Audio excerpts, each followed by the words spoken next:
Married at First Sight Australia fans were horrified by Shannon Adams' cruel and disgusting comments towards his wife Caitlin McConville, with many questioning if producers had any duty of care for the 2023 contestants.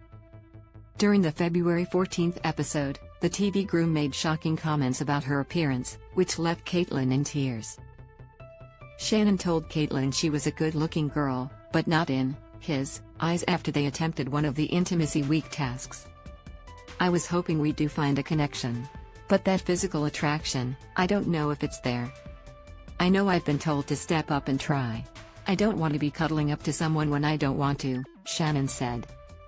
Shannon argued that she didn't blow him away when she walked down the aisle. He even suggested that she wasn't enough to stop him from straying back to his ex-fiancée. Fans slammed Shannon for the unnecessary and heartbreaking confrontation. Many suggested that Shannon made his way to the top of the extensive Married at First Sight 2023 Decade list. An impressive feat, given he's up against Harrison Boone's gaslighting BS. Married at First Sight fans share their concern for Caitlin McConville's well-being. MOFS fans voiced their concern for many of the 2023 contestants' mental health, including Caitlin. "That whole conversation was just about how I'm not good enough. How if I would have walked down the aisle and blown him away, none of that with his ex would have happened, like it was all my fault," Caitlin said after Shannon's confrontation.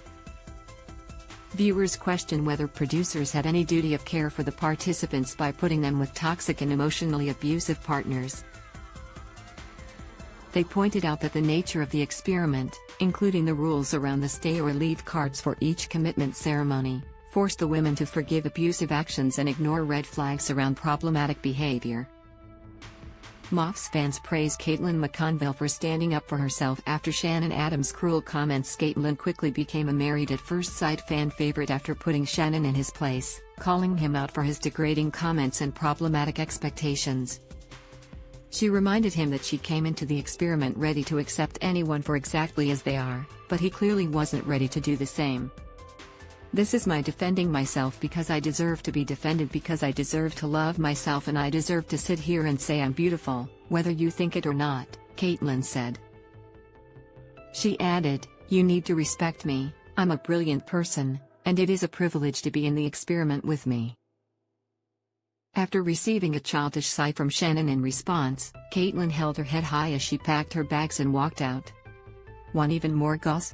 Listen to episode 256 of the So Dramatic podcast with Megan Puschetto below. Know something that we don't? Spill the tea here. Get the tea first. Follow So Dramatic on Instagram and tune in on Tuesday to get your reality tea fix with the So Dramatic podcast with Megan Puschetto. Jessamy Houston, February 15, 2023. Jessamy Houston, digital content producer. When she's not deep diving into celeb socials and exposing problematic AF claims, you can find Jessamy scrolling endlessly through TikTok, drinking any form of caffeine she can get her hands on, or playing with her pet cat. Who is the most iconic Aussie reality TV star ever? Australian Idol's Ricki Lee Coulter. She cemented herself in my #1 spot after signing my Total Girl poster of her nearly 2 decades ago, and this icon isn't budging from my books anytime soon. Favorite reality TV show? Great British Bake Off. What is your favorite reality TV quote? Dance Moms. Dr. Holly, you're entitled to your wrong opinion. What would your Real Housewives tagline be? It's not my fault the truth hurts, here's a band-aid. Contact Jessamy at SoDramaticaMedia.com.